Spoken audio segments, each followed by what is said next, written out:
नमस्कार और जय हिंदी साहित्य बैराज पर आप सभी का एक बार फिर से स्वागत है। और थंबनेल से आपको आइडिया लग ही चुका होगा कि आज हम किस विषय पर बात करेंगे। और विषय वस्तुतः इतना महत्वपूर्ण इसलिए हो जाता है क्योंकि फिर जब लोग जुडिशरी को सेलेक्टिवली यूज़ करते हैं, मेरा मतलब यह है कि जब कोई घटनाक्रम घटित होता है और उस घटनाक्रम में किसी धर्म, किसी जाति, किसी कल्चर और किसी रंग भेदभाव के कारण अगर उस व्यक्ति को सेलेक्टिवली देखा जाए और उसको सेलेक्टिवली कह सकते हैं प्रेफरेंस दिया जाए, तो उस पर दिक्कत होती है और जुडिशरी पर भी सवाल उठता है और वो लोग जो इसके पीछे पड़े हैं उस पर भी सवाल उठता है। आज हम बात करेंगे उमर खालिद और शर्जील इमाम के जो वर्डिक्ट हुआ, जो 5 जनवरी 2026 यानी इसी साल 5 जनवरी को जो उनके साथ हुई कि भाई सुप्रीम कोर्ट ने उनको उनकी धर्म के कारण उनको बेल ग्रांट नहीं किया, उस पर हम बात करेंगे। और क्यों ऑल ऑफ सडन जो शर्जील इमाम और इनके प्रति पूरा इंटरनेशनल आउटरीच जो था वो उनका मन जो है भाव विभोर हो गया, पूरी तरह से बाहर आ रहे हैं लोग, उनके मन में जो भरा हुआ था। तो हम शुरू करेंगे। उससे पहले मैं आपसे शर्जील इमाम और उमर खालिद के बारे में थोड़ी बहुत बात करूंगा, जो कि क्यों। सबसे पहले हम घटनाक्रम को देखेंगे कि क्या हुआ है, उसके बाद मैं उनके थोड़े बहुत उनके बारे में बात करूंगा। सबसे पहले कि 5 जनवरी 2026 को सुप्रीम कोर्ट के द्वारा एक सुनवाई किया जाता है जिसके अंदर शर्जील इमाम और उमर खालिद की बेल को ग्रांट नहीं किया जाता है। आप इस बात में गौर फरमाइएगा कि उन्हीं के साथ साथ 5 और एक्यूज थे यूएपीए के अंदर, उन पाँचों को सुप्रीम कोर्ट के द्वारा बेल दे दिया जाता है विद द कंडीशन कि आप देश छोड़ के नहीं जा सकते, एनसीआर रीजन छोड़ के नहीं जा सकते, आपका पासपोर्ट और ऑल सारी डॉक्यूमेंट्स गवर्नमेंट ऑफिसर्स और पुलिस के पास होगी, पर इन दोनों को बेल नहीं दिया जाता है। अब हम आते हैं कि ये दोनों हैं कौन आखिर, इतना ज़्यादा ये बाहर कैसे आए, इनका नाम इतना ज़्यादा कैसे बाहर। तो हम उमर खालिद और शर्जील इमाम की बात करेंगे। उमर खालिद, आपको याद होगा 2016 में कन्हैया कुमार के साथ और भी अराजक तत्व जो थे, जो लोग थे, उनके द्वारा एंटी नेशनल स्लोगन्स लगाए गए थे भारत के खिलाफ। मतलब कि कश्मीर को लेकर कि उमर खालिद द्वारा यहाँ तक कहा गया कि Kashmir is been illegally occupied by Indian government और इंडियन आर्मी। तो इस तरह के एंटी नेशनल स्लोगन्स और बहुत सारी चीज़ें उनके द्वारा वहाँ पे बोली गई थी। ये था 2016 के बाद फिर इनके ऊपर थोड़ी बहुत ये लाइमलाइट में आई, क्योंकि जेएनयू में पढ़ते हैं ये लोग, और JNU always known for the political battle field, ठीक है। तो पॉलिटिकल बैटल फील्ड हमेशा से हो रहा है, तो जिसके बाद ये लोग और ज़्यादा लाइमलाइट में आ जाते हैं। अब बात आती है कि भाई शर्जील इमाम और इनके जो भी लिंक्स थे, मैं उस पर भी बात करूँगा। पर जो उमर खालिद था ना, उमर खालिद के बारे में मैं आपको थोड़ी बहुत उसका बैकग्राउंड दे देता हूँ। एक जो था वो जेएनयू का स्टूडेंट था, और 2016 में जो कैंपस के अंदर जो भी सारे स्लोगन्स लगाए गए उसके कारण वो बहुत ज़्यादा लाइमलाइट में आ जाता है। उसके जो पिताजी जो थे, अब आप लिंक समझिएगा तब आप लास्ट में हमें बताइएगा कि क्या आप सोचते हैं इसके बारे में। तो उसके पिताजी हैं वो सैयद कासिम रसूल इलियास, ठीक है। वो जो थे अभी जो है वो वेलफेयर पार्टी ऑफ इंडिया के एक लीडर हैं, और ही was formerly a member of Student Islamic Movement of India, Student Islamic Movement of India SIMI, which has been banned by Indian government. Accused of किस चीज़ के लिए एक्यूज थे? To spread the terrorist and other illegal activities aligned with terrorisation. आप समझ के देखिए, उस ऑर्गेनाइजेशन से उनके पिताजी जुड़े हुए थे जिसे भारत सरकार के द्वारा बैन किया गया है। किस कारण से? ये इलीगली टेररिस्ट ऑर्गेनाइजेशन और टेररिस्ट के गतिविधियों में संलिप्त थे, ठीक है। जो शर्जील इमाम थे, शर्जील इमाम की तो और ही कह सकते हैं, ये एक आईआईटी का स्टूडेंट था और जेएनयू में पढ़ रहा था। ये उस वक्त 2019 के करीब जब सीए और एनआरसी को लेकर बहुत सारे आंदोलन हो रहे थे, उस बीच इसने अलीगढ़ में एक भाषण दिया। और अलीगढ़ में भाषण में क्या कहता है कि हम चिकन नेक को, हमें 5 लाख बंदे दे दो, हम नॉर्थ इंडिया को भारत से काट के अलग कर देंगे। आप सबसे पहले तो मैं इस बात पे भी कुछ देर आपकी प्रकाश डालना चाहूँगा। कहता है कि 5 लाख लोग दे दो हमें और हम चिकन नेक को इंडिया से अलग कर देंगे, और कम से कम 10 दिन या 20 दिनों तक तो इनको हम चुप करके रखेंगे। क्या कोई भी आज जो लोग कहते हैं कि उसके मुस्लिम होने के कारण उसको बेल नहीं दिया गया, क्या कोई भी इस बात से मानेगा कि इस प्रकार के भाषण देने के बाद उसको नेशनलिस्ट घोषित किया जाए, और वो इस देश का आदमी होने के बावजूद भी हमारे देश के एक अभिन्न अंग जो कि नॉर्थ ईस्ट है, 7 स्टेट्स है, उनको अलग करने की बात करता है?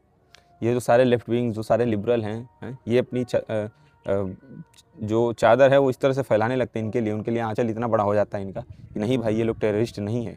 अभी इस पर मैं सुप्रीम कोर्ट ने जो वर्डिक्ट दिया, supreme court has revised, supreme court ने क्या किया, हाँ अब मैं पढ़ के सुनाता हूँ कि सुप्रीम कोर्ट ने रिवाइज कर दिया किस चीज़ को, टेररिस्ट एक्ट को। क्या रिवाइज करके बताया? उन्होंने कहा कि the person who is doing terrorist activity, जो किल कर रहा है, जो लोगों को मार रहा है, वो तो टेररिस्ट है। There is no even but in declaring that person is terrorist और नॉट। बट जो लोग सॉफ्टली इस चीज़ को यूज़ करते हैं, जो लोग रेडिकलाइजेशन को फैला रहे हैं, जो लोग इस तरह की चीज़ें कर रहे हैं वो भी कम उसके जिम्मेदार नहीं है। ये सुप्रीम कोर्ट के द्वारा टेररिज़ेशन को और भी मॉडिफाई करके बताया गया। ठीक है, शरजील इमाम के बारे में बता दिया, उमर खालिद के बारे में बता दिया। अब इनके लिंकेज के बारे में थोड़ी बहुत आपसे बात करते हैं। इनके ऊपर क्या एलिगेशंस लगे हैं, ठीक है, क्यों इनको इतना ज़्यादा लाइमलाइट मिल रहा है। तो देखिए, अब बात आती है सबसे पहले 2020, ठीक है, 23 फरवरी 2020 से लेकर 26 फरवरी 2020 तक, इस बीच जो हाउडी मोदी और ट्रंप भारत में आए थे, ठीक है, गुजरात के दौरे पर थे और बहुत बड़ा आयोजन किया गया था। उस वक्त ही दिल्ली में दंगे होते हैं। और दिल्ली में किस चीज़ को लेकर दंगे होते हैं तो मैं बता दूं कि सीए और एनआरसी, सिटीजन अमेंडमेंट एक्ट और एनआरसी को लेकर पूरे दिल्ली के रीजन के अंदर 1.5 साल से लगातार प्रोटेस्ट चल रहे थे और 1 साल से प्रोटेस्ट चल रहे थे। जब सरकार ने बताया कि हम इस पर कानून लाने वाले हैं और जो भी अदर कंट्रीज़ के अंदर माइनॉरिटीज़ हैं उनको हम देंगे, नागरिकता देंगे, और भी सारी इसके अंदर और भी सारे एक्ट्स थे, हम उसको बाद में डिस्कस करेंगे। सीए और एनआरसी के चक्कर में इन लोगों ने क्या किया, 23 फरवरी से लेकर 26 फरवरी के बीच में दंगे हुए और मैं ऑफिशियली डाटा बता रहा हूँ, 53 people have lost their lives, 53 लोगों की मृत्यु होती है और 700 से अधिक घरों, जो 700 से अधिक लोग थे वो घवाहिल होते हैं। साथ ही साथ घरें जला दी जाती हैं, दुकानें लूट ली जाती हैं, सिटी को पैरालाइज कर दिया जाता है। अब ये बताइए कि प्रोटेस्टर्स का ऑफिशियल मीनिंग क्या है, प्रोटेस्टर्स क्या होते हैं, किसी चीज़ को लेकर प्रोटेस्ट करेंगे, आप आइए, आपके पास राजपथ है, जो भी सारे दिल्ली के अंदर हर जगह प्रोटेस्ट होता रहता है, परंतु 53 लोगों की जान लेना, वो भी स्पेसिफिक होकर हिंदूज़ को मारना, उनकी गलियों में जलाना, उनकी दुकानों को जला देना, 700 से अधिक लोग घवायल हो जाना, इसकी जिम्मेदारी कौन लेगा, वो भी नेशनल कैपिटल रीजन में, नेशनल कैपिटल के अंदर। ये इनके द्वारा एक्यूज़ थे। ठीक है, अब एक्यूज़ में क्या था मैं वो भी आपको पढ़ के सुना देता हूँ। तो सरकार का कहना है इसके अंदर कि ये जो दोनों लोग थे, उमर खालिद और शरजील इमाम, इन दोनों को यूएपीए यानी कि unlawful activities prevention act, UAPA के अंदर इनको अरेस्ट किया गया। अब इसके अंदर यूएपीए के बारे में बता दूं कि यूएपीए के अंदर तुरंत अरेस्ट होता है और बेल के लिए थोड़ी बहुत ज़्यादा मशक्कत करनी पड़ती है क्योंकि एंटी नेशनल हो जाता है और बहुत सारी चीज़ें इसके अंदर लगाई जाती है। अब जो गवर्नमेंट ने आर्ग्यू किया उसके अंदर, उसमें 30,000 पेजेस के अंदर इलेक्ट्रॉनिक एविडेंसेस दिए। इलेक्ट्रॉनिक एविडेंसेस मैं आपको समझाना चाहता हूँ। इसके अंदर व्हाट्सअप चैट्स, कॉल लॉग्स और बहुत सारी चीज़ें थी, फॉरवर्ड मैसेजेस, और उस ग्रुप्स के अंदर उमर खालिद, शरजील इमाम और भी कई सारे लोग जो 5 और एक्यूज हैं इनके अंदर, वो सारे उसमें इन्वॉल्व थे। अब आप इस कहानी के अराउंड आप सोचिएगा कि सबसे पहले ये लोग क्या करते हैं, एंटी नेशनल स्लोगन्स के कारण लाइमलाइट में आते हैं। 2019 से ये लोग सीए और एनआरसी के प्रोटेस्ट के अगेंस्ट में बोलते हैं। फिर उसके बाद कई सारे ऑफिशियल ग्रुप्स के अंदर जुड़कर ये लोग भीड़ को और उकसाने का, युवाओं को और उकसाने का, जो कि पर्टिकुलर कम्युनिटी से बिलोंग करते हैं, मैं नाम नहीं लेना चाहता, उस कम्युनिटी के लोगों को भड़काते हैं। और फिर उसके बाद 2020 के अंदर 23 फरवरी के बाद जो दंगा होता है उसके अंदर कई सारे लोगों की जान जाना, कई सारे लोग घायल होना। अब ये लोग जो थे they went to supreme court. ठीक है, अब ये पहुंच जाते हैं सुप्रीम। सबसे पहले तो इनको लोकल कोर्ट ने इनको जो भी था बेल कैंसिल कर दिया, फिर उसके बाद हाई कोर्ट गए, हाई कोर्ट से दिल्ली, हाई कोर्ट के बाद अब दिल्ली सुप्रीम कोर्ट के पास ये लोग गए। सुप्रीम कोर्ट के पास जाकर अभी एक चीज़ और मैं आपको यहाँ पे इंटरेस्टिंग चीज़ बात करना चाहूँगा आपसे। ये जो दोनों हैं ना, उमर खालिद और शरजील इमाम, लोग कहते हैं कि विचारधारा की लड़ाई किस प्रकार से चलती है, मैं वो आपसे थोड़ी बहुत बात करूँगा। उमर खालिद और शरजील इमाम के वकील की बात करेंगे तो देखिए, उमर खालिद का वकील है कपिल सिब्बल, ठीक है, और शरजील इमाम के हैं सिद्धार्थ दवे। अगर आप इन दोनों वकील को अगर पढ़ेंगे, कपिल सिब्बल तो कांग्रेस के कानून मंत्री भी रह चुके हैं आपके कार्यकाल के अंदर, कपिल सिब्बल। अब किस एंगल से इनको लड़ना चाहिए या नहीं लड़ना चाहिए वो तो उनका पर्सनल टेक होगा, लेकिन लोग क्लेम करते हैं कि उमर खालिद और शरजील इमाम एक मिडिल क्लास फैमिली से आते हैं। कपिल सिब्बल की फ़ीस मैं आपको बता दूं ना, 15 से 20 लाख रुपए पर हियरिंग की फ़ीस लेते हैं, और 2020 से लेकर 2025 तक आप जोड़ लीजिए, मिनिमम 10 तो हियरिंग हुए होंगे। इतने करोड़ों रुपए कहाँ से आए, कौन इनको फंडिंग कर रहा है और कौन इन लोगों को इस तरह से डिफेंड कर रहा है? क्या कांग्रेस ये दिखाना चाहती है कि हम वहाँ खड़े होंगे जहाँ एंटी नेशनल चीज़ें होंगी, हम वहाँ खड़े होंगे जहाँ एंटी नेशनल चीज़ें होंगी? ये क्या ये गलत नहीं है? कपिल सिब्बल के द्वारा सोचा नहीं जाना चाहिए कि भाई भारत के टुकड़े करने की बात की गई है, कश्मीर को illegally occupied by Indian army और इंडियन गवर्नमेंट कहा गया, ये इलीगल नहीं है? यहाँ तक तो ठीक है। सुप्रीम कोर्ट के अंदर इन लोगों के द्वारा दलील क्या दिया गया कि जो शाहरुख पठान था, जिन्होंने मैं यहाँ पे क्लिप लगा दूंगा, जिसने पुलिस के ऊपर गन तान दिया था, उस तक को बेल मिल गया, लेकिन इन लोगों को बेल नहीं मिला। क्यों? अब देखिए सुप्रीम कोर्ट के द्वारा क्या कहना है कि द सुप्रीम कोर्ट क्या आंसर करती है कि they are not on the same footing, Pathan was a locally right, Khalid and Imam were the brains and ideological drivers. सबसे बड़ा रिवीजन ये सुप्रीम कोर्ट ने किया कि सुप्रीम कोर्ट ने, कोट कर रहा हूँ मैं पॉइंट टू पॉइंट, कि उमर खालिद एंड शर्जील इमाम were the brains and ideological drivers. अब आप बताइए, कोर्ट ने टेरर एक्ट को और डिफाइन कर दिया कि भाई जो यहाँ आकर पत्थर चलाएगा, जो ईंटें मारेगा, वही आतंकवादी नहीं है, वो तो है ही आतंकवादी। लेकिन जो इसकी आइडियोलॉजी को चलाने वाले लोग हैं, जो इसको भड़काने वाले लोग हैं, जो इनको पानी दे रहे हैं, जो इनको पोषित कर रहे हैं, वो लोग भी एक न किसी माध्यम से बड़े टेररिस्ट होंगे। अब इस यहाँ तक तो आपको मैंने बताया कि क्या हुआ क्या नहीं हुआ। इसके बाद एक कंट्री के अंदर जो भी लीगल सिस्टम है उस कंट्री के लोगों के द्वारा बनाई गई है, उस कंट्री के लिए बनाई गई है।